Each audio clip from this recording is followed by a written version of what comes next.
Gente, então, boa tarde. Vamos começar, então. Nosso objetivo, então, nós tivemos aqui uma primeira vez, uma segunda, sempre falando sobre a reforma da Previdência, que a gente estava falando naquela época politicamente. E agora ela foi promulgada e publicada, e a partir de então gerando seus efeitos. Antes de falar sobre isso, falou ali de time de juristas, né? Nós hoje mesmo estivemos conversando com uma jurista muito conhecida, que é a professora Maria Silvia Zanella de Pietro, né? Tentando pareceres para os nossos interesses. Então, a força do coletivo que a gente fala é isso, né? É ter uma entidade forte, né?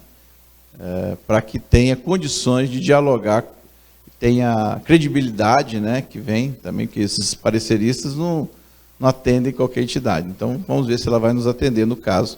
E como eu vou dizer aqui, nós já tivemos outros, já contratamos um para a reforma da Previdência, e pretendemos contratar outros. Mas então, voltando a falar do que foi promulgado e publicado, né? Aquilo que a gente vinha falando aqui de perda de direitos, em relação à contribuição previdenciária, em relação a regras de transição, conforme a gente imaginava, se concretizou, tá? Lamentavelmente, houve muito pouca receptividade aos vários trabalhos que a gente fez lá em audiência pública, falamos várias vezes, etc. E houve incompreensão até mesmo daqueles que que a gente apoiou. O próprio senador Major Olímpio votou contra os servidores em todas as votações. Lamentavelmente, não houve uma compreensão da parte dele. Havia um único emenda poderia nos beneficiar no Senado, que era as relativas regras de transição, por exemplo, para quem está para se aposentar. Nem mesmo neste único evento nós tivemos o apoio dele, lamentavelmente. Isso aconteceu em geral. Não houve, como a gente esperava, aquele comportamento que vinha do Arnaldo Faria de Sá. Lembra? O Arnaldo Faria de Sá era governista, sempre foi. Mas não nestas votações. Votações de Previdência, ele sempre votou contra o partido dele, ele votava com a consciência dele. Mas, em função disso, e outros fatores, a reforma da Previdência passou. Passou, foi promulgada e foi, então, publicada, com aquelas ameaças que a gente dizia, aumento da contribuição previdenciária de 11 para 14, né? A possibilidade de instituição de uma contribuição extraordinária para todos, ativos e aposentados. A possibilidade de cobrar contribuição previdenciária dos aposentados, não acima de 5.800, e sim acima de R$1.000, só aí já são 14% de 4.800. Quanto é que dá isso? Dando quase uns R$600 de diminuição do rendimento líquido, se assim houver, né? As regras de transição foram antigas. Aquela regra, por exemplo, 85-95, né, somada de pontos, soma de pontos que dá 85-95, para quem ingressou antes de 98. Essa foi revogada. Todas as regras de transição existentes, mais suaves, foram revogadas. E a regra de transição vigente foi muito ruim, porque exige 60 anos e um pedágio de 100% do tempo que faltava.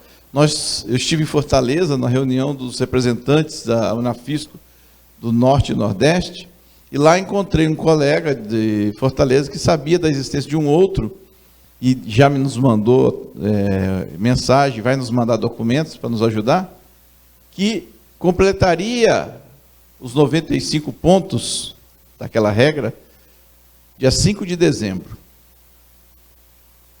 Por alguns dias, 20 e poucos dias, ou cerca de um mês, ele então terá que cumprir mais 3 anos, que mostra a desproporcionalidade, o exagero e o excesso.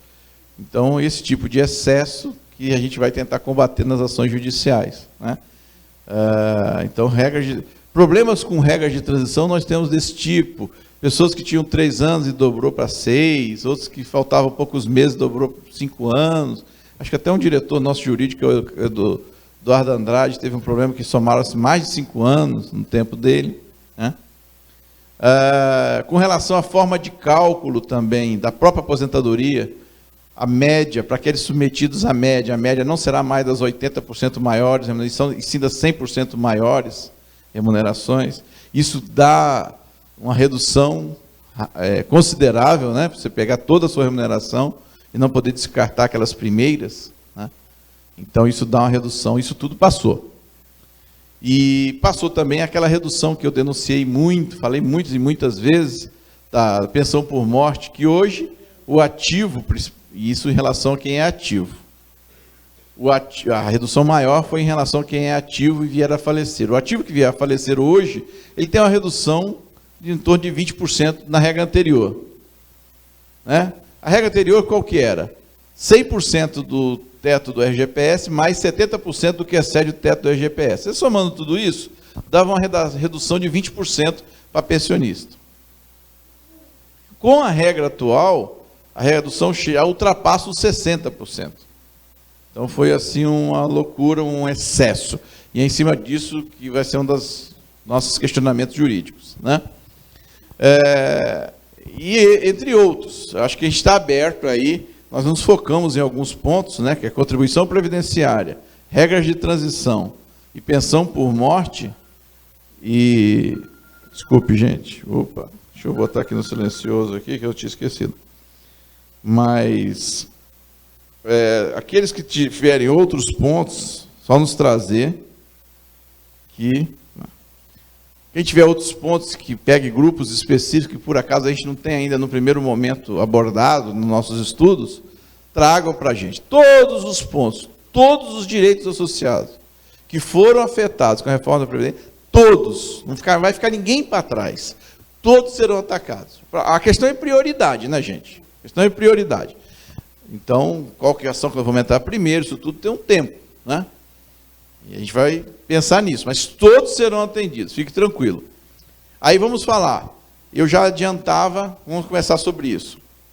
Como atacar, qual a estratégia jurídica da entidade para atacar isso? Vocês vão fazer a DI, vão entrar com amicus curiae ou vão entrar com a ação ordinária? Então vamos esclarecer isso. Eu já sabia que no dia que publicasse, ou no mesmo dia, no dia seguinte, já teria DIs de entidades. Tanto assim que no dia que publicaram, entrou 1 ou 2 ADIs. E haverá ADIs, ação direta de inconstitucionalidade, lá no STF, para todos esses pontos, independente se a gente atuar ou não. Não é nossa decisão entrar no STF. Outras entidades acabam entrando, então vai ser submetido ao STF, de qualquer forma. Nós decidimos que vamos entrar com a nossa ADI, e nas demais vamos entrar com amicus curiae, para trazer argumentos. Em todas, isso já está, não vamos abrir mão, porque é um assunto importante. A ADI, como é uma peça complicada, não dá para a gente ficar entrando com várias. Então, provavelmente vamos entrar com uma ADI atacando todos os pontos, né? E aí amicus curiae naquelas ações mais relevantes. Como as outras entidades já protocolaram a DI, ficou definido o Barroso como relator. Não dá para a gente emitir uma opinião sobre isso, e também a natureza desses assuntos, como são assuntos muito polêmicos, dificilmente haverá uma liminar do relator. Provavelmente ele vai submeter isso ao plenário. Diferente daquele caso se vocês lembrarem, nós tivemos aqueles reajustes escalonados de 5%, e também uma questão de aumento de contribuição previdenciária. E isso foi submetido ao Supremo, né? Nós tivemos um aumento, aí eles vieram com a medida provisória, suspendendo esse aumento e instituindo a contribuição previdenciária. Essa medida provisória foi objeto de uma ADI do PSOL. Só que, como ia ter uma repercussão a partir de janeiro de um certo ano, se não me engano foi de 17 para 18, uma coisa assim, ou 18 para 19, como haveria essa repercussão, o ministro, então, relator, que era o Lewandowski, se apressou em dar, de maneira singularmente, ou seja, né, por meio dele, ministro relator, a liminar. E naquela ocasião até citou ao Unafisco mais de uma página, que nós pedimos ingresso como amicus curiae, apresentamos razões prévias, e ele acatou as nossas razões, citou nominalmente ao Unafisco na liminar dele. Mas naquele caso, por que o Lewandowski deu liminar naquele caso como relator, pela urgência que havia. Pode ser que na questão da contribuição providenciária agora ocorra isso, mas imediatamente vai ser submetido ao plenário. Naquele caso, por que não foi? Porque a medida provisória caducou. Veja a diferença. Lá teve uma liminar e seria submetida a plenário que poderia cassar a liminar. Mas como caducou, não foi preciso. Aqui não. Mesmo que o Barroso dê ou não dê a liminar, como relator, será submetido ao plenário. Então, a nossa opinião, ou ficar feliz ou triste com este ou aquele relator, no final das contas, significa pouco, né? Porque esse assunto tende a ser decidido em plenário, liminar todos os méritos, tudo tende a ser decidido pelo plenário do STF, né? Então, nós temos que trabalhar o conjunto dos ministros, do convencimento do conjunto dos ministros, e não preocupar com este ou aquele relator. O relator também será conversado, todo o trabalho, mas tem que trabalhar o conjunto, tá? Pressa, vamos entrar logo com essa ADI. Isso é uma questão comum aí para todos que estão aqui, que estão nos assistindo. Não é a primeira ADI que vai ser entrar primeiro não significa muita coisa. Por quê? Eu entro com uma ação direta de inconstitucionalidade, uma ADI, e peço uma liminar para suspender este e aquele situação. Por exemplo, suspender a cobrança da contribuição previdenciária, o aumento. Acontece que esse aumento só vai se concretizar em fevereiro. Ou seja, enquanto não estiver muito próximo desse risco, o ministro não dará o despacho. Provavelmente não dará. Eu posso estar surpreendido, pode estar no site agora uma liminar, mas não é o que se espera razoavelmente. Então não adianta eu entrar com a ADI ontem, hoje ou amanhã, né? Nós vamos ter que entrar num período razoável que dê para ser apreciada junto com a liminar das outras, antes de... logo no retorno das férias forenses, que é 20 de janeiro. Então, a partir de 20 de janeiro, já fica um prazo interessante para se entrar. Então, esclarecendo isso, para a gente não ter essa ansiedade de entrar logo, ou mesmo pedir ingresso como amicus curiae logo. Isso será feito, mas tem um prazo de amadurecimento. O que nós estamos fazendo enquanto isso? Sobre essas ADIs e amicus curiae. Nós estamos procurando os pareceristas.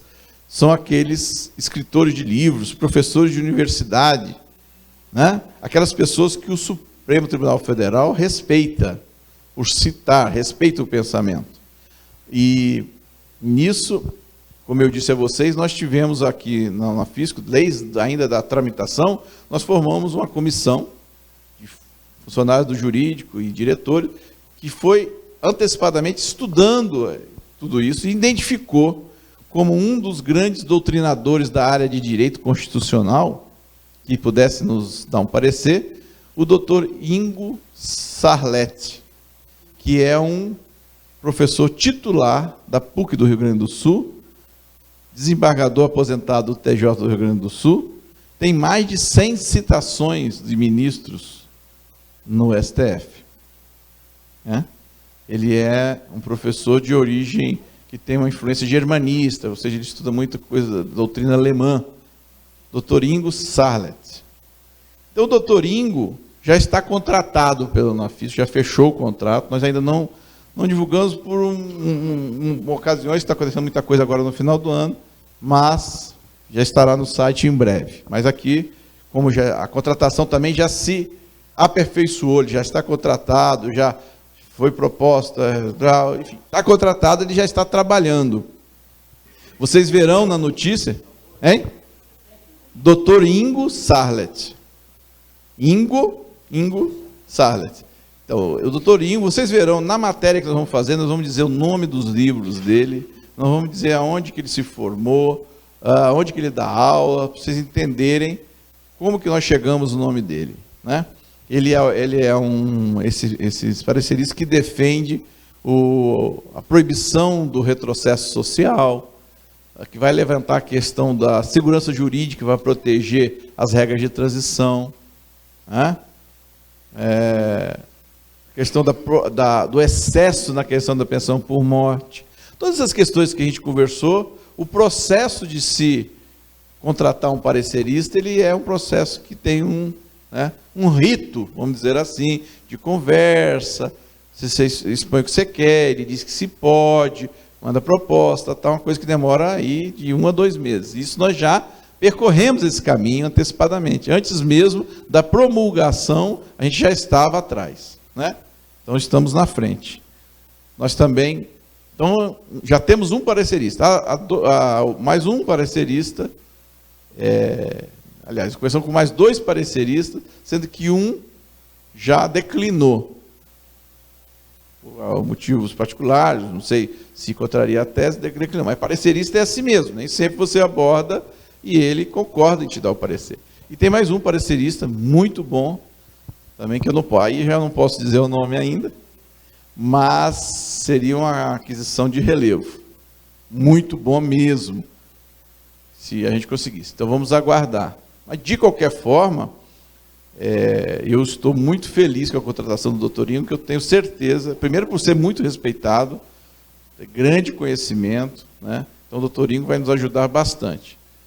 E claro que seria um complemento, um outro parecer, mas tenho certeza que somente com o parecer do doutorinho nós já estamos, vamos lá, sabe aquela contribuição na discussão lá do STF?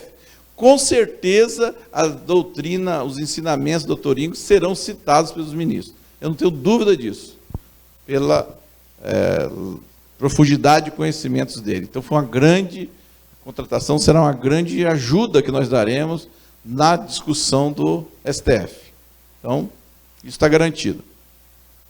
Nós também já nos reunimos com 2 pareceristas da área de atuarial, porque há o aumento da contribuição previdenciária de 11 para 14, e a instituição da contribuição extraordinária, tanto para ativos como aposentados, tem como elemento fundamental a existência de déficit atuarial.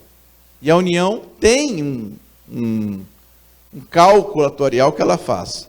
Só que a gente já sabe, já tínhamos levantado, das inconsistências técnicas desse cálculo e vamos então conseguir, estamos tentando conseguir um parecer de estudiosos da área atuarial para mostrar os erros desse levantamento. E aí, se tem erros, haveria um impedimento para se instituir a contribuição extraordinária. E não haveria necessidade de ir de 11 para 14. Por exemplo, esse é um dos argumentos. Entre outros. Eu já antecipo assim, brevemente, o que poderia vir. Que a União diz que existe um déficit atuarial no RPPS de 1 trilhão e 200 bilhões. Mas o levantamento atuarial da União é o seguinte, ela pega só as obrigações futuras e as contribuições futuras, traz a valor presente, as obrigações futuras e as contribuições futuras e faz a continha, um menos o outro. Isso é o levantamento atuarial da União, sem levar em conta as contribuições já feitas, as situações particulares que existem aí. Então, ela não leva em conta, só para vocês saberem, os erros que a gente já identificou. Se você trabalhar 25 anos no serviço público, por acaso for para iniciativa privada, ficou ali um recurso, né? Você não vai... Então, esse recurso ela não soma, né? Né? Se você trabalhou 10 anos na iniciativa privada e veio para cá e completou os outros 25, ou 30, ou 40 anos aqui, o que ela faz com aqueles primeiros 10 anos de contribuição? Não leva na conta. Né? Outra coisa, ela entende, ela faz a conta como se a cada aposentado entrasse um ativo. Em situação de igualdade, isso já não existe. Primeiro, não existe, porque nós estamos vendo aí todo mundo se aposentando e ninguém sendo contratado. E segundo, que os novos contratados hoje não contribuem mais sobre a integralidade, e sim sobre um teto de 5.800. Então, não existe situação de igualdade entre os que se aposentam e os novos entrantes no sistema. Então, só para exemplificar para vocês algumas das situações que tem nesse levantamento atuarial que mostram a falta de fundamento científico nesse levantamento atuarial da União. Não, esse 1 trilhão e 200, com certeza absoluta, certeza científica, ele está errado. Certeza científica, ele está errado.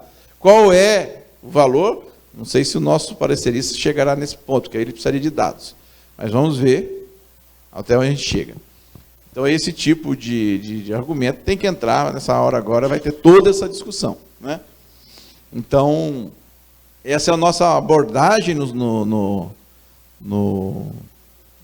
STF, no Supremo Tribunal Federal, vai ser, então, entrando com a nossa própria ADI e com a amicus curiae nas outras ações. Aí, com a amicus curiae, no dia que isso for a plenária, aí vamos ver se a estratégia, se algum representante nosso vai fazer sustentação oral, que tipo de memorial vamos levar, que tipo de visita dos ministros seremos, isso tudo será pensado, né? Então, como são muitas entidades, né, tem que ser feito um trabalho também articulado. Isso existe lá por meio do FONACAT, o diálogo. FONACAT, vocês sabem que é o Fórum das Carreiras Típicas de Estado, que a Unafisco participa. Existe também um diálogo com a Frentas, que é uma entidade que congrega juízes e promotores. Eles também já entraram com a ADI, nós vamos entrar com a nossa. Mas tudo isso tem que ser feito de maneira coordenada, e tudo será feito dessa forma, para alcançarmos o mesmo objetivo. Agora, é claro que nós vamos tentar todo tipo de liminar, de medida, para nos preservar nosso direito, né? Mas tudo isso se decide, em definitivo, durante o transcorrer de muitos anos. Então, a gente tem que estar preparado para essa discussão, vai muitos anos. Aqueles pontos que a gente conseguir segurar com a liminar, ótimo, né? Agora vamos ver outros pontos que talvez não, né? Talvez a contribuição previdenciária é um tema que pode ser que a gente consiga ou não eliminar, mas é um tema que não seria inédito que se desse a eliminar, porque até, como eu disse, há um tempo atrás o Lewandowski deu, então não seria inédito, não seria impossível ter essa eliminar. Porque, então, prejuízo. A questão dos... Então, esse colega que eu disse que tinha 20 dias e transformou em 3 anos. Então, essa situação desses excessos que causam prejuízos imediatos, por não poder se aposentar, pode ser que... Vamos ver como é que o judiciário vai receber isso. Questão do cálculo da pensão por morte. A pessoa já... verba alimentar. Se você já reduz, a pessoa está recebendo no mês seguinte. Então, existe o perigo da demora, né? Então, pode ser que esses temas ensejem um liminar. Agora, um cálculo, as coisas mais genéricas, com menos perigo de dano imediato, são muito difíceis. Se conseguir eliminar, isso tudo vai ser resolvido no mérito, né? Algum outro tema que aparecer, como eu disse, se eu falei aqui, não cobrir algum problema de algum grupo de associados, traga para a gente o seu problema, que nós vamos atender a todos, por meio de ações coletivas. Não só em relação... Nós vamos atuar, então, não só no STF, vamos atuar no STF, mas vamos também entrar com ações em primeira instância. Por quê? Quem vai resolver tudo isso ao fim e ao cabo é o STF, mesmo que você entre no juiz de primeiro grau. Certo? Porém, o que às vezes acontece com o STF é um negócio chamado modulação de efeitos. Ele resolve, mas diz que só vale para quem já entrou com a ação, etc. Para evitar isso e preservar, então, o direito das pessoas, nós temos que entrar com ações ordinárias também, por causa da modulação de efeitos. E isso será feito naqueles direitos que começarem a perecer, né?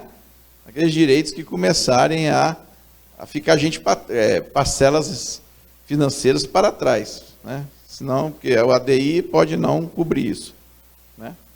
Então, isso será feito também.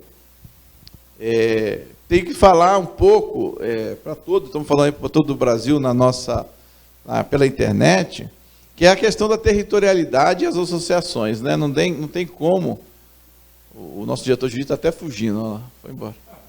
Mas, vai tomar um café, né? O que acontece é o seguinte, decidiu o Supremo que em ações ordinárias, né, de cobrança normal, que se entra no primeiro grau, a eficácia do que se a gente conseguir lá, da decisão que a gente conseguir, ela é válida para as pessoas residentes na jurisdição daquele juízo, daquela seção judiciária. Isso nós estamos também enfrentando na GAT, certo? Isso é a regra que eles decidiram lá. Porém, ocorre que a Constituição diz que você pode demandar contra a União lá no Distrito Federal. Qualquer um pode demandar contra a União no Distrito Federal. Então não faz nenhum sentido, se nós aqui optarmos pelo Distrito Federal, que haja limitação pelo órgão prolator de lá. Né? Justamente porque a Constituição me permitiu ir para lá, a Constituição automaticamente estendeu essa jurisdição, etc. Então, a gente tem por compreensão que uma das saídas para isso é entrar com as ações todas no Distrito Federal. Há outras alternativas para preservar o interesse maior de todos. Então, todas as nossas ações ordinárias serão feitas de forma a abranger 100% dos nossos associados. Nós já estamos construindo as alternativas para isso. Ou uma ação concentrada no Distrito Federal, ou ações distribuídas em vários tribunais, em vários capitais. Não se preocupem, todos que se associarem da cidade mais longe do Brasil terá uma ação que a gente entenda que irá protegê-lo. Isso é certo. Nós temos que, então, reagir a esse novo momento da discussão jurídica. A discussão jurídica, até um tempo atrás, era outra, agora deu uma pequena virada, nós vamos nos adaptar a isso. Né? Então, isso é para os assuntos em geral, novas ações, inclusive as da Previdência. Aí eu já sei que vem a pergunta com relação a isso, aproveitando aqui falar, com relação à GAT, processo da GAT. E no processo da GAT é territorialidade. Né? Então, na GAT, nós estamos já construindo uma resposta padrão, explicando tudo, mas o que eu posso adiantar é o seguinte: o processo da GAT começou antes dessa discussão chegar ao fim no STF, dessa decisão geral do STF com essa limitação. E no nosso processo da GAT, é nosso entendimento, e está claro lá, que a União sempre trouxe esse assunto. Nós obtivemos uma vitória em primeiro grau, onde isso não foi tratado.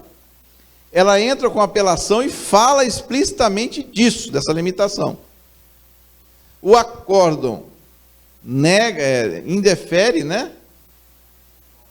Ignora totalmente esse argumento e diz: olha, eu afasto totalmente a apelação da União.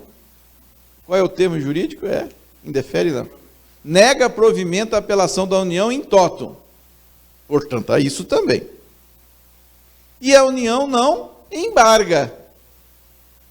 Ela poderia falar: poxa, mas você incluiu tal coisa? Ela não falou, não embargou. E foi para o STJ para discutir. Isso, aí ela levou para o STJ isso. O STJ falou: mas você não embargou, agora não vem que não tem, como se diz, né? Aí ela falou: não, ela insistiu, agravou da decisão do ministro. Aí falaram de novo: não, você não embargou, isso não foi discutido. Quem mandou não discutir? Aí ela entrou com embargo de declaração desse agravo, com 3 embargos de declaração. Só parou quando o ministro ameaçou de multa por litigância de má-fé. Ele insistindo, não, você não embargou, não, você não embargou, não, você não embargou, falou para a União. Então, transita em julgado, ela entra com o extraordinário, com esse embargo que é negado, né? E esse caminho aqui nem foi para o STF, né, o STJ ficou discutindo que você não pode discutir, e ela ainda tentou levar para o STF e não foi. Então, isso aqui transitou em julgado em 20 de fevereiro de 2017. O outro caminho que toma ação, que vai direto para o STF, não trata disso. Né? Muito fracamente. Mas aqui, explicitamente, ela tentou. Então, eu explico isso para vocês, para mostrar o seguinte, que é nosso entendimento que precluiu o direito de discutir territorialidade. Naquela ocasião, ela trouxe a discussão, o Supremo não tinha ainda fechado, não tinha terminado a discussão dele lá, na repercussão geral que tratou disso, e aqui ela tentou e não transitou em julgado. Então, é nosso entendimento que precluiu o direito dela, neste caso, de trazer a GAT, porque é uma decisão que vem antiga. Então, nesse entendimento nosso, que a gente vai, seria devido executar em todo o Brasil. Porém, você vai me perguntar, mas a União não vai trazer essa discussão na execução? Claro que sim. Claro que ela vai. Porque trazer, escrever a outra parte, escreve o que quer. O que nós vamos explicar mais para frente, por escrito, eu peço que aguarde até o início do ano que a gente vai trazer isso por escrito, é que então haveria bons argumentos para dizer que isso precluiu. Evidentemente que nós vamos deixar claro que o risco existe, porque a outra parte vai trazer. Mas há bons argumentos nessa direção. Então, cada um daqueles que quiserem executar a ação da Unafisco fora de São Paulo, saberá desse risco e assumirá esse risco, mas se houver, é claro que se não houvesse boas razões que permitissem isso, nós nem ofereceríamos. Há boas razões que permitem a execução da GAT por aqueles fora da jurisdição de São Paulo. Há boas razões. Isso não quer dizer que seja imune a críticas ou imune a se tomar um resultado contrário. Então, isso vai ser um risco individual que cada um vai assumir depois. Eu quero falar, estou falando nisso que o nosso tema não é esse, mas como eu falei sobre territorialidade, que tem a ver com a ação da Previdência, alguém já poderia ficar imaginando. Então, só abrir esse parênteses para explicar isso, mas nós vamos fazer uma manifestação por escrito, detalhada sobre isso no início do ano, não é isso? Então, é que o Toffoli, né, naquele outro caminho que foi pelo STF, o Toffoli, esse outro caminho veio a discutir se a ação valeria para os futuros associados, ou só para aqueles que estavam naquele momento. E o Toffoli decidiu que, bom, em função do que decidiram lá naqueles outros julgados, então não vale, só vale para quem era afiliado até aquele momento, né? E falou, olha, Tribunal de São Paulo, vocês decidiram que valia para todo mundo, mas agora eu decido. Não foi isso? Observa o que a gente já decidiu, tá? Não tinha sido decidido. Nisso que vem para cá, acabou concluindo, né? E o Tribunal de São Paulo então falou, não, realmente, eu tinha dito que valia para os atuais e futuros, mas agora o Supremo disse que não. Então eu volto atrás nesta parte, né? Nesta parte. E aqui a União tentou trazer a territorialidade de novo, né? E parece que o tribunal falou, não, essa discussão não é aqui, já foi. E ela está insistindo nisso. Então, por isso que a gente tem a compreensão na ação da GAT de que essa discussão já precluiu. O que, como eu disse, não vai impedir da União, na hora de impugnar execuções daqueles de fora de São Paulo, de trazer esse argumento de novo. Claro que não impede, a outra parte fala o que quiser.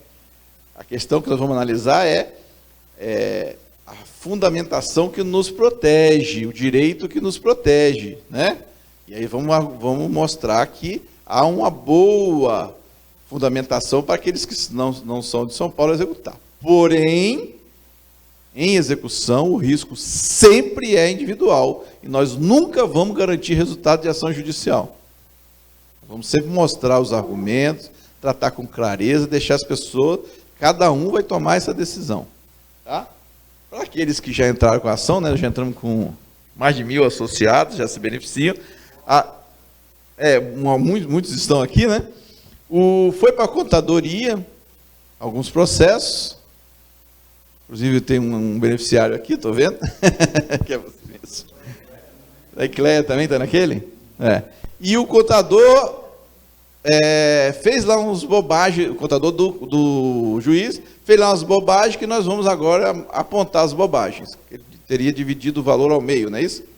Em função de umas coisas que eu não vou falar aqui agora, ele dividiu o valor ao meio, nós vamos agora contestar, falar, olha, errou aqui, errou ali. Tá, é isso. E os outros processos também, dos 1.000, estão em andamento. Mas voltando então para a reforma da Previdência. Então nós vamos entrar com ações que abrangem a totalidade dos associados. Mas não há discussão sobre o seguinte, só serão beneficiários aqueles que estiverem filiados no dia de entrar com a ação. Então, se você está em dúvida se associe logo, porque senão não será beneficiário das ações da Unafisco. Não adianta entrar depois. Quem entrar depois, se talvez houver um grande grupo, talvez a gente entre em outra ação, mas sempre vai depender de uma outra ação. Então, quem não estiver associado no dia que a gente der ingresso às ações, não se beneficiará das ações da Unafisco. Não é porque a gente quer, não, é porque assim o Supremo decidiu. Quanto a isso, não há discussão. Isso aí é muito claro e cristalino. Que nós temos agora que, em ações ordinárias, pedindo direitos associados, entrar com uma lista, com nome, CPF e endereço. Né? Então não tem jeito, você tem que estar associado, porque senão não forneço seu nome, seu CPF e seu endereço. Então isso é importante. Tem que estar afiliado, senão não se beneficia. Gente, por 90 e poucos reais, depois desse vídeo que a gente viu aí, é como eu digo, só não se associa ao Unafisco quem não faz conta. Quem faz conta sabe do tanto de benefícios, os jurídicos, os políticos, de todos os lados. Né? Não sei se tem mais alguma coisa da área que você queira comentar do que a gente já fez. Né? Então, a gente está contratando pareceristas, vamos entrar com todas as ações. Se eu citei 3 tipos de ações que nós vamos entrar, e esse não falo isso pela 3ª vez aqui. Se o seu problema causado pela reforma da Previdência, nós não estamos ainda tratando, traga para nós, que nós trataremos. Às vezes é um problema que está afetando um grupo de 50, 100 pessoas que a gente não se atentou ainda. Traga para a gente que a gente vai se atentar sim. Né? Em termos de prioridade, por razões óbvias que a contribuição previdenciária é prioridade, porque ela vai ter efeito nos contra-cheques a partir de março. É o que a gente está avaliando, que é a partir de março. Então, e essa é uma prioridade. Né? É claro que eu tenho que me preocupar com os colegas que podem vir a falecer e deixar pensionista com uma remuneração muito baixa. E é claro também que eu tenho que me preocupar com aquele cara que iria se aposentar em dezembro. Então, veja, eu tenho que... Acaba tudo, prioridade é fogo, né? Mas eu tenho que... A gente vai vendo para, logo nos primeiros meses do ano, dar conta disso. Né? Agora, até dezembro, não vai dar mesmo.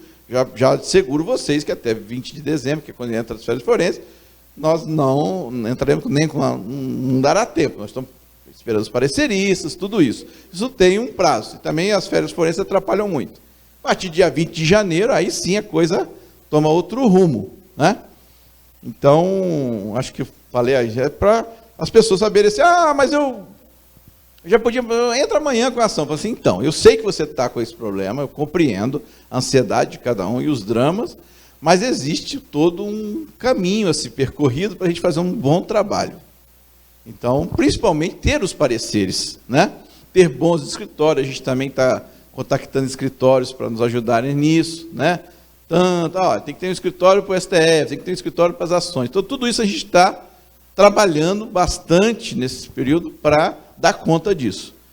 Então, é o que eu digo, a força do coletivo nesse momento vai se mostrar muito importante, porque são pareceres que são de valores significativos, que somente uma entidade forte, com muitos associados, consegue pagar. Né? Não adianta as pessoas se juntarem por aí para pagar um parecer que não vão conseguir. Então, para isso que existe, a gente está junto, né? Nesse momento que faz a força do coletivo mesmo. Então, deixar aqui uma pergunta aqui.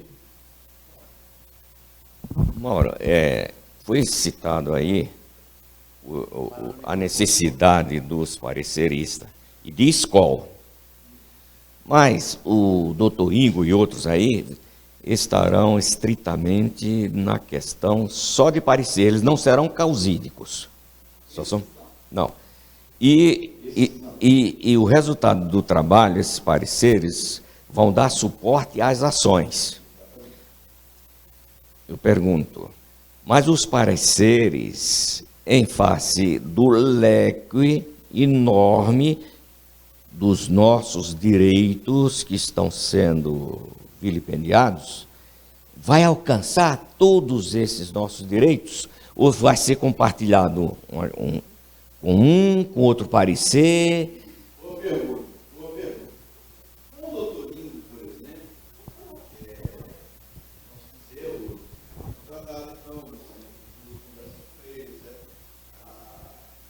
está encomendado para parecer que bem abrangente, pega todos os pontos principais que afetou segurança jurídica, no caso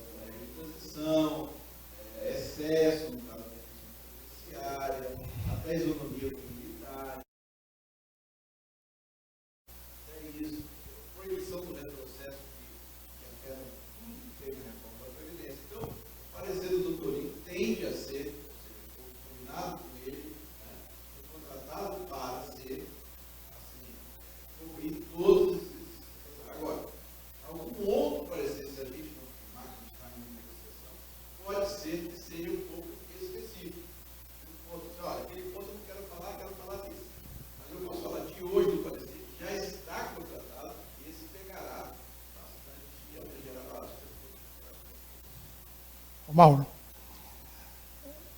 aproveitando, o senhor está dizendo, aqueles que têm um problema para levantar com vocês sobre as ações. O meu caso específico.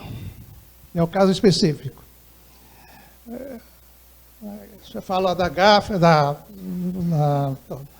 eu, até hoje, sobre os 28%, as ações do 28% do Plano Collor, até hoje, minha situação, eu não recebi, não sei se vou receber, estou com 77 anos, eu não sei quando eu vou receber. Eu só gostaria da sua posição, porque eu queria saber quem é aqui que não recebeu, eu acho que eu sou o único que não recebeu, em São Paulo. Então. Os 28%. Como é que é seu nome? Como é que é seu nome, colega? Luiz Canastilho. Ô Luiz, é o seguinte, nós na Unafisco não administramos essa parte dos 2886, que é do sindicato. Não tem como nem eu te dar uma resposta, porque isso é com o Sindifisco, e não com o Unafisco. Não é o nosso jurídico que está cuidando disso, que sim o do Sindifisco. Se eu pudesse te dar essa resposta, eu daria, mas é o jurídico do Sindifisco Nacional. Seu Mauro, eu, desde o início, fui sócio da Unafisco, Unafisco Nacional, do sindicato. Não, é que nós não fizemos essa ação. Até hoje, o senhor fala, vai para o sindicato diz assim, não é com a gente. Eu vou nacional, não é comigo, não é com a gente. Não? É claro. Sabe isso? Não, eu espero que o sindicato não diga isso, porque... Agora, só me diz uma coisa, São Mauro, porque só eu fui diferenciado, eu, em São Paulo, sozinho em São Paulo, não recebi. É que alguns processos agarraram. Qual foi a minha diferença? Eu não conheço o seu caso, mas o que se diz é que alguns processos agarraram. Às vezes é você daqui, com outro do interior, com outro de coisa, soma, dá um número de pessoas razoável. Eu acho que se você procurando o sindicato, ele saberá explicar isso para você. Que nós não fizemos a ação dos 2886, ação ordinária, e, portanto, não fizemos execução, nada disso. Conversa com o Lauro, ele te orienta melhor. Deixa o Léo te dar, senão não sai na gravação. Eu assisti, eu vou conversar com o nosso diretor daqui a pouco. Eu assisti às palestras do jurídico, do sindicato. Ontem, o diretor do jurídico fez uma explanação. E nós tivemos também a explanação que foi feita do Hotel Excelsior. De ambas, nós vimos que houve alguns percalços do trabalho do sindicato nas ações da GAT, por exemplo, ou da... Vamos terminar de falar? Pessoal, vamos acompanhar aqui. Então acontece o seguinte, esses percalços, como as rescisórias que lá surgiram, poderão ter alguns reflexos para a gente? Não, já que vocês entraram nisso, embora não seja objetivo, mas eu também entrei e dei abertura para isso, falando de GAT, tanto na ação do Sindifisco como na ação da Unafisco, a União entrou com rescisória. Exatamente. O que é isso? É uma ação para derrubar tudo que foi conquistado, vamos dizer assim. Qual é a diferença? E na rescisória você ataca não problemas processuais, mas o direito em si, que a gente chama de mérito. Então o mérito é similar. Afinal, todos são auditores, o mérito é similar. Qual é a diferença da rescisória, estou falando, do Sindifisco para a rescisória da Unafisco?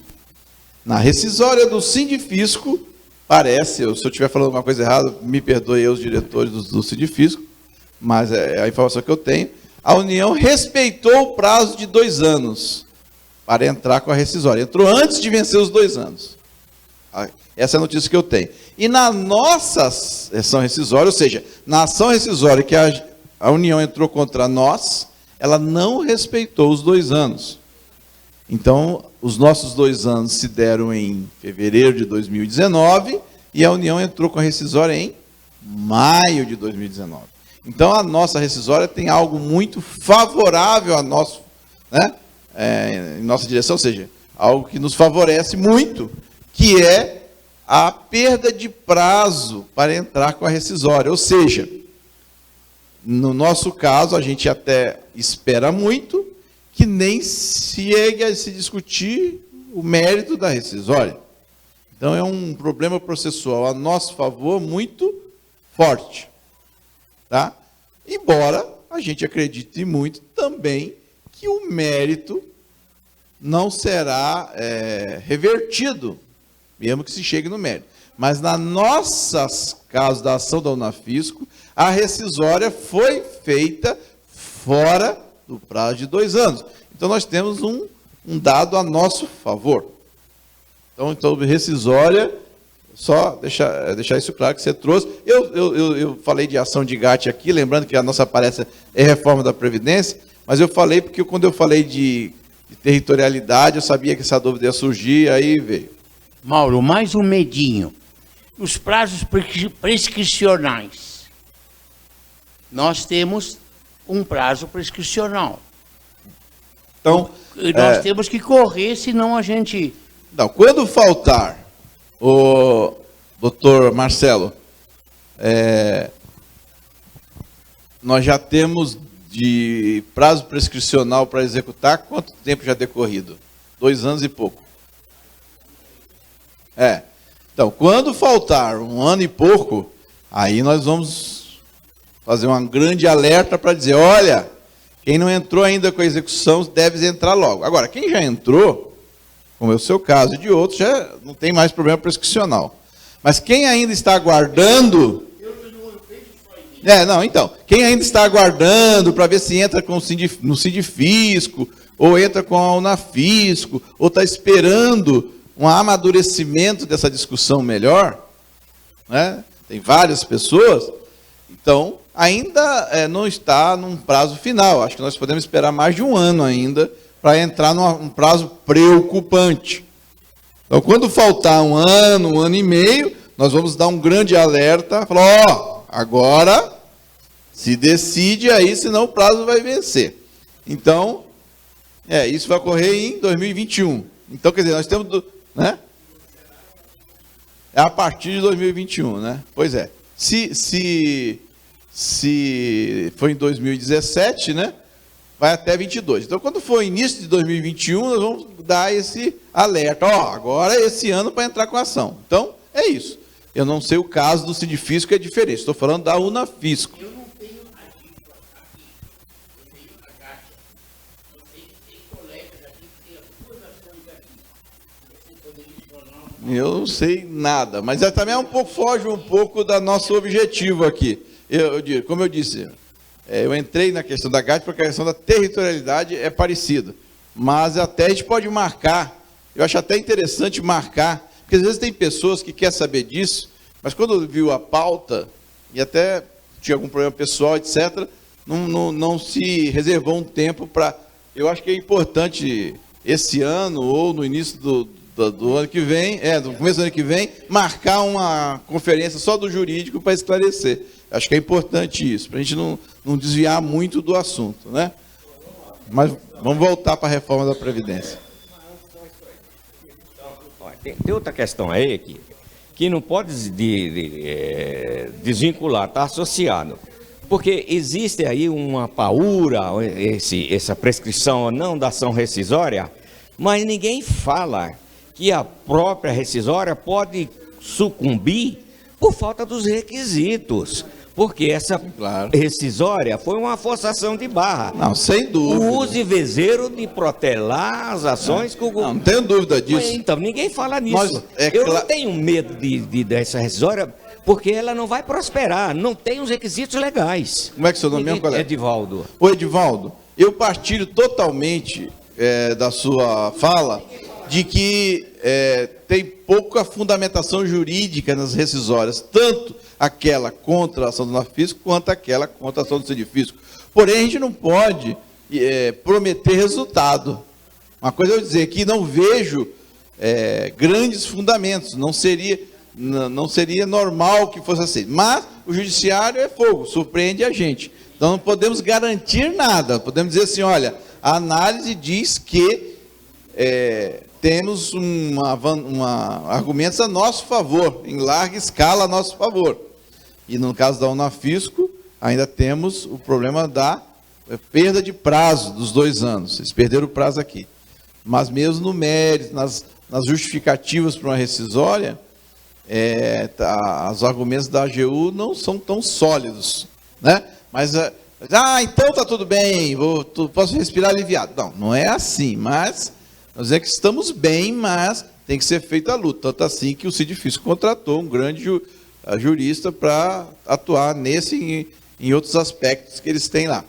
Mas aqui, então a gente não pode garantir nada, só para dizer isso em relação a nenhuma ação, né? Então é isso. Mas então, gente, reforma da Previdência, então assim, todos que foram atingidos nós vamos entrar com ação. É um compromisso máximo nosso, né? É claro que tudo isso tem um tempo, vai ser no decorrer do início do ano, os primeiros semestres de 2020 vai ser para a gente cuidar disso. Provavelmente os 3 primeiros meses a gente já entre com a maioria dessas ações. Mas, né, e eu digo, se a gente não tiver dando atenção para o problema da reforma da Previdência que atingiu alguém, nos avise. Mas nós vamos estar fazendo assim, sempre comunicando a vocês tudo isso que a gente fez, tá? PEC paralela, o que nos trouxe de bom, de ruim a PEC paralela? Na verdade, eu já esperava que PEC paralela não era para salvar nenhum direito, era só para aprofundar a reforma. Então, eles estão tentando a PEC paralela estender para estados e municípios. Tem lá uma discussão sobre a questão do cálculo, se suspende o cálculo pela média de 100% por não sei quantos anos, mas essa PEC paralela na Câmara deve ter um atraso muito grande. No Senado ela foi rápida, mas a gente não tem grandes expectativas do avanço da PEC paralela na Câmara, não. Então, a gente não está contando com nada nessa PEC paralela, porque é uma discussão bem ruim. O que aconteceu, vocês repararam, é que a sociedade foi convencida de que isso iria salvar o país. Eu estou vendo o dólar a R$2 aí, né? Vocês estão vendo? Aprovou a reforma da Previdência e o dólar baixou. Vocês estão vendo? Em que país, né? Porque aqui no Brasil, não. Nós estamos com o dólar que nunca teve. Alguns dizem que a economia está se recuperando. Eu quero ver se está mesmo, né? Está. Então, em função dessas promessas de que o dólar ia baixar, que a economia ia bombar no dia seguinte, né? E que nós éramos os vilões, a reforma da Previdência foi aprovada de maneira assim avassaladora contra os direitos dos servidores públicos, né? Então, não se tinha. E agora o cenário mudou, muda dia a dia, a política muda, não tenho dúvida disso, mas muda um pouquinho por dia, né? Um governo que foi recém-eleito, até ele se desgastar nas suas linhas, principalmente em relação à reforma, demora, e ele tem sofrido alguns desgastes, e aí enfraquecendo a possibilidade de aprovar essas matérias, mas durante esse primeiro ano ele não por obra própria, não era o governo que fez uma base parlamentar, todo mundo assistiu isso. Havia uma vontade do presidente da Câmara, e este sim bem articulado politicamente, foi este presidente da Câmara, junto com o presidente do Senado, que, concordando com aquilo que vinha da base do Planalto, organizaram a base parlamentar. Porque todo mundo assiste TV e lê jornal, sabe que o governo em si não tem base parlamentar organizada.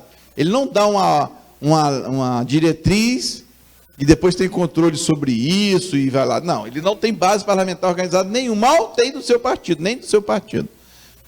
Isso não quer dizer que as ideias dele não sejam aprovadas, porque o que acontece? Quando eles mandam algum projeto, acaba que o Rodrigo Maia, comprando a ideia, porque ele também é um liberal, que tem comunga com algumas ideias, ele quer e caminha também, mas não porque veio do Palácio do Planalto, porque se o Rodrigo Maia não assumir a paternidade, nada anda. Vocês estão vendo isso. Então, isso aconteceu.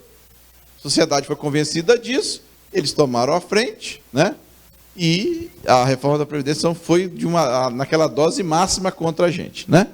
E agora não temos esperança que isso não. O que mudou então? De 2 meses para cá, de forma que eu vou esperar que na PEC paralela vai ter a nossa salvação. Não saberia que não ia ter, e de fato não teve. E já aparecem outras lutas para a gente, reforma administrativa, possibilidade de reduzir 25% da carga horária e do salário, né?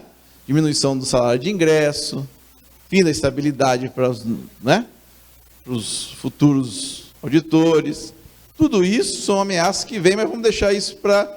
Nós vamos explicar um pouco mais aí nos nossos materiais, e vai ser uma grande luta para 2020, que a gente vai encarar. Mas a reforma da Previdência, a gente está trabalhando com todas as forças, e não vamos economizar nenhum real para trazer pareceristas e melhores escritórios. Fique tranquilo disso, que vocês vão acompanhar isso. E eu sou realista e otimista. Realista para saber do tamanho da encrenca, mas otimista para dizer que o bom trabalho, o trabalho bem feito, ele rende frutos. E talvez não todos que a gente deseja, mas eu acredito que o bom trabalho, a gente está indo atrás desde o princípio a buscar um bom caminho nessa área. Eu acredito que algumas coisas a gente talvez consiga no judiciário salvar. Então, eu tenho esperança. Para isso eu estou trabalhando. Se eu não tivesse esperança, nem trabalhava. Estamos trabalhando dia a dia para ter essa vitória, né? Então, isso eu mantenho. E em relação à vida política também, eu sou... o chat não funcionou, né? Normalmente a gente tem perguntas vindo pela internet, mas hoje nós tivemos um probleminha técnico, o chat não funcionou. Só para o pessoal aí acompanhar, peço desculpas que o chat não funcionou e não tivemos essas perguntas pela internet. Mas eu sou um otimista também em relação à questão política. Acho que hoje ela não está muito favorável para servidor público, porque o governo eleito tem uma orientação liberal, mas isso, à medida que os erros que eles cometerem na condução ficarem evidentes, isso tende a mudar. Agora, o que vai acontecer, que tipo de governo vamos ter depois, eu não entro nessa discussão, tenho a minha opinião pessoal, política, sempre tem, todos nós temos como cidadão, né, como cidadãos que somos, mas eu não misturo minha inclinação política com a condução da entidade. Mas em termos, fazendo uma análise para vocês, é claro, eu não sou tão pessimista de achar que, e agora nós vamos perdendo todos os direitos e tudo se acabou. Então, muito isso, se a gente olhar, muitas coisas são feitas de pêndulos, né? As coisas vão para lá. Tudo que puxa muito para um lado tende a voltar, né? Então, temos que ter paciência, juízo e também discutir com os nossos amigos com racionalidade, sem extremismos, porque a gente tem que manter a urbanidade, o bom convívio, porque nós estamos numa democracia. Ninguém é dono da verdade, nem de um lado, nem de outro. E para o bem do Brasil, a gente tem que se entender. Mas está havendo, então, uma radicalização, tanto de um lado como de outro. Não só de um lado ou de outro. Isso é ruim para todo mundo. Mas eu sou um otimista. Eu acho que no final, sou um otimista no ser humano. Eu acho que no final, embora a gente se espante com a falta de lógica e razoabilidade de algumas pessoas, mas no final, eu sou um otimista com a razão humana. Eu acho que no final a lógica prevalece. Nós temos que trabalhar para isso também, cada um fazendo a sua parte, para evitar o radicalismo, usar o cérebro que Deus te deu para pensar e não ficar acompanhando fake news. Por favor, cheque antes de transmitir uma mensagem WhatsApp. Quando você faz isso, você transmite uma fake news, você está trabalhando contra a democracia. Não é por causa da cor A, nem a cor B, é contra a democracia. Você está perpetuando uma mentira. E em cima de que mundo nós vamos construir em cima de mentira? Não parece ter muita perspectiva de futuro, um mundo que a gente constrói sobre mentiras, né? Então, mas eu sou um otimista que tudo isso a gente vai superar. Vamos lutar aqui na reforma da Previdência para aguentar nossos direitos, na expectativa que no judiciário os argumentos de lógica e de lógica jurídica prevaleçam, porque isso no político não prevaleceu. Não adiantava eu chegar lá e explicar que isso é um excesso, que ofende a Constituição. Não é essa a discussão lá no Congresso. Eu fui lá e falei isso. Vocês viram, muitas e muitas vezes eu falei isso. Mas é claro que a gente sabia da dificuldade desses argumentos irem à frente. Agora, no judiciário, apesar também de haver uma contaminação do judiciário com a situação social e política, mas há também uma tendência a ser menos... a prevalecer um pouco mais a lógica do que a prevaleceu do político. Então, diante disso, mantenho o otimismo E na política, a gente tem que ser perseverante e otimista sempre. Essa é a nossa disposição, de ser perseverante e otimista sempre. E fico aí à disposição de vocês para alguns questionamentos. Então, pela internet não virá, porque o chat não funcionou, lamentavelmente. E se alguém tiver mais algum questionamento de reforma da Previdência, de ações, de direitos, estou aqui à disposição de vocês para responder. Fábio, eu aqui. Acabei não te dando aquele tempo, né, Fábio? Primeiro quero contribuir, quero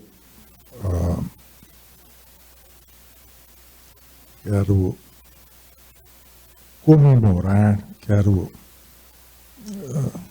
parabenizar essa palestra de hoje. Eu acho que ela vai ser um marco na forma de comunicação da associação para com os seus associados. Muito compreensível, ampla, mostrando o caminho que se está fazendo. E com essa força maior de procurar pessoas os pareceristas. Né? Me parece chave para nós de termos pareceres que nos alicercem junto ao judiciário. Agora, eu quero aproveitar para pedir para o meu amigo Marcelo, quando é que nós vamos ter a apresentação? Não é? É que eu estou perseguindo ele já faz o quê, hein, Marcelo? Uns 3 meses. Mas eu penso no seguinte, esse início, enquanto nós não entrarmos com as novas ações, não vamos perder tempo, não vamos ter outras dedicações. Né? Prioridade é prioridade.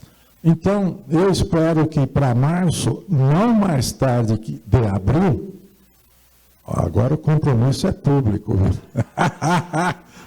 Tem anos, e nesse formato aqui, nós já tínhamos dado início na reunião anterior da reforma previdenciária a ter transmissão nacional. Nós estamos tendo hoje também, embora não tendo chat. Na primeira teve até algumas perguntas. Isto faz efetivamente a associação nacional. Super importante. E eu estava comentando com um colega aqui que nada melhor do que estarmos aqui presentes e reforçarmos como coletivo o entendimento do trabalho todo. Né? E parabenizar novamente a representação que você tem nos feito pela associação junto ao governo, Senado, Câmara, onde for. Quero parabenizar mesmo. É isso. Uma pergunta aí, colega. As perguntas ajudam, né, gente? Oi, Mauro, tudo bem? Mauro, é um anseio assim do pessoal que trabalha comigo lá no setor, porque a gente tem um grupo grande que depende aí da regra de transição, que se prejudicou bastante.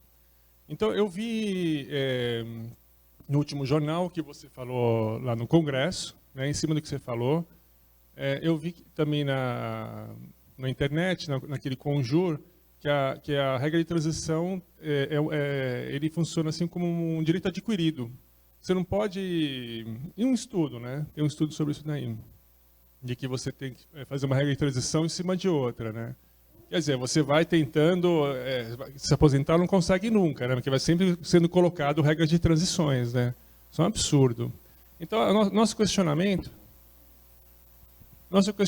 é o seguinte, né?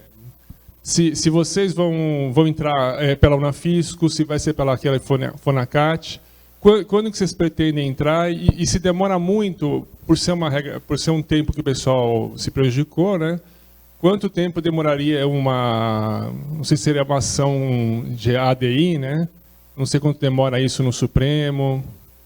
Se tem alguma perspectiva para a gente Sim, ficar menos desanimado, né? Ah, o seu nome é? É Ricardo. O Ricardo, então, fez essa pergunta e com muita satisfação a gente responde, é o seguinte. Nós vamos... Então, isso aí vai ser discutido em ADI, mas também vai ser discutido em ação ordinária. Provavelmente é um assunto que pode ser discutido, por exemplo, em mandado de segurança ou uma ação ordinária.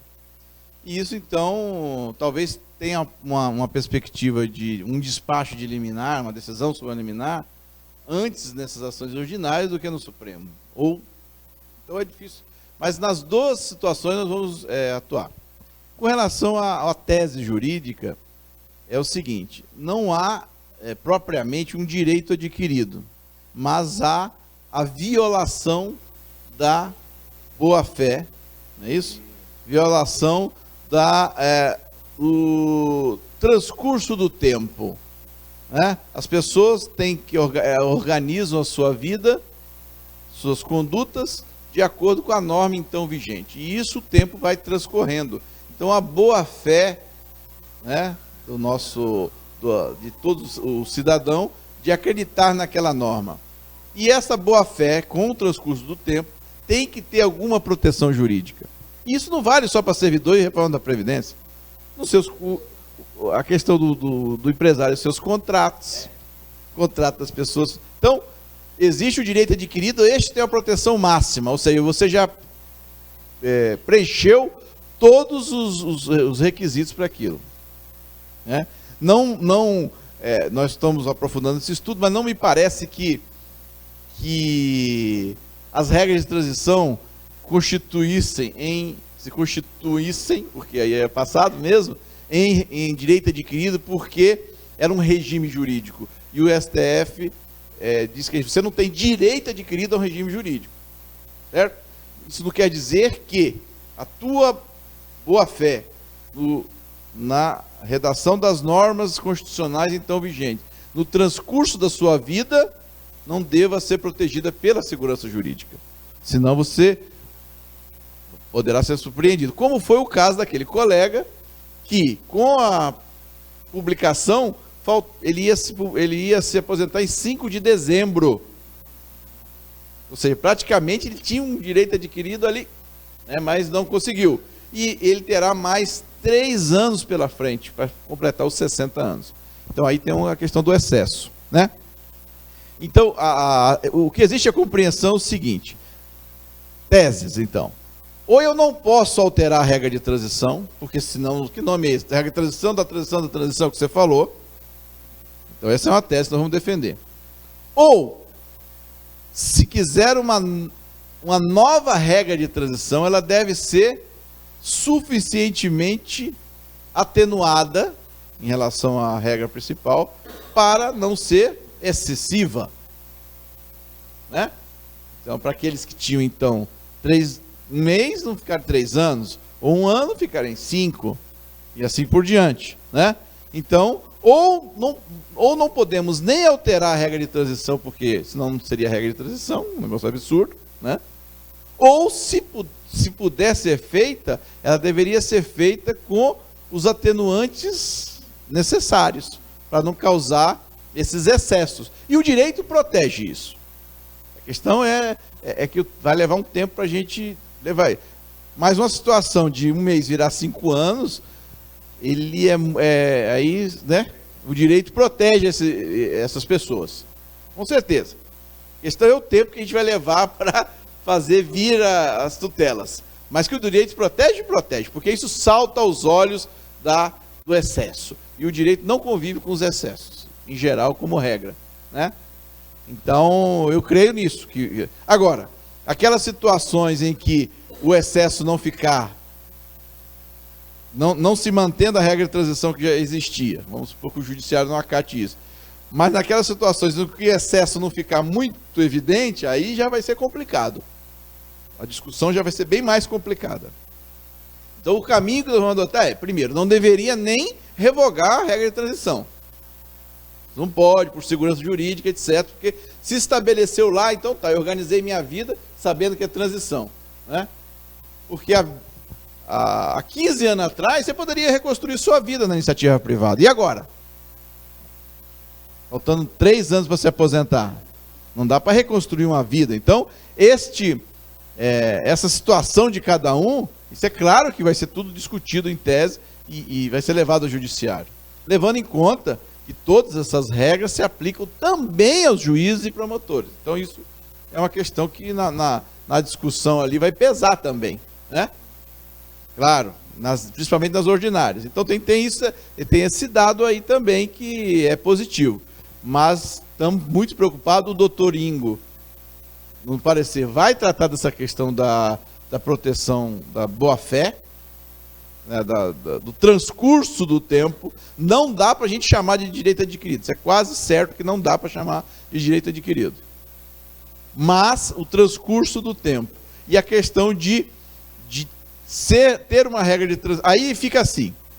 Como a regra de transição foi revogada e outra não excessiva ou razoavelmente atenuada não entrou no seu lugar, qual é a solução? Bom, então, sendo assim, então fica valendo essa.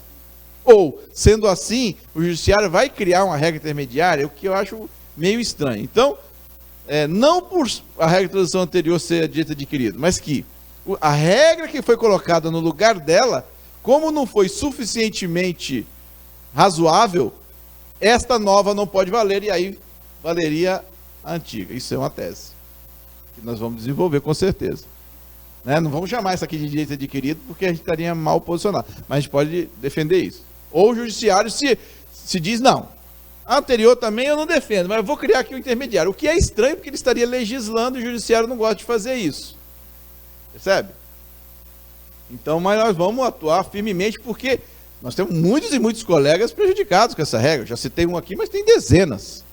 Então, essa, com certeza, é um ponto que... E casos, já falo, o pessoal que está nos assistindo aí pela internet, casos absurdos, por favor, mande para a gente. Como esse caso desse colega, eu já pedi os documentos dele, que isso nos ajuda. Se você faltava 2 meses e virou 5 anos, por favor, traga os documentos para provar para a gente mostrar para o judiciário, esse colega aqui faltavam 2 meses e agora ele vai ter que trabalhar 5 anos. Olha a desproporção. Então esse cara de 1 mês que vai trabalhar 3, ele vai me mandar os documentos. Então se tiver alguém lá assim, eu peço que mande documentos que comprovem que, olha a situação dele, de excesso aí, né? Então nós vamos trabalhar nisso. Ah, voltou? Então é o seguinte, os aposentados, o colega aqui pergunta, o que pode acontecer com os aposentados por moléstia grave que peticionaram administrativamente antes da conversão da condicional da PEC? Vale as regras anteriores? Bom, eu não conheço bem o caso a que ele quer se referir, mas tudo aquilo, todo aquele direito que os requisitos já haviam se completado antes da publicação da emenda constitucional, eles se transformam em direito adquirido. Então, se por acaso você peticionou sobre um direito que já havia se completado,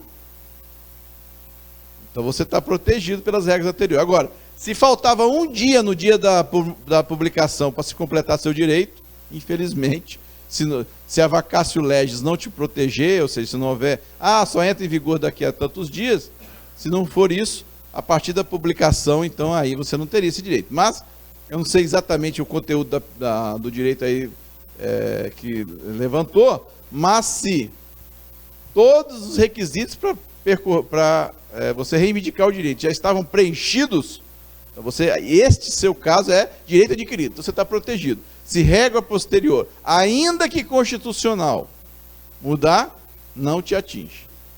Então, muito claro essa resposta, né? Agora, se faltava um dia ou uma semana, aí realmente, como é o caso do colega, que faltava 1 mês, aí mudou realmente, aí o direito adquirido não protege. O que pode ser que na discussão jurídica, a questão da boa-fé, a proteção da passagem do tempo o proteja.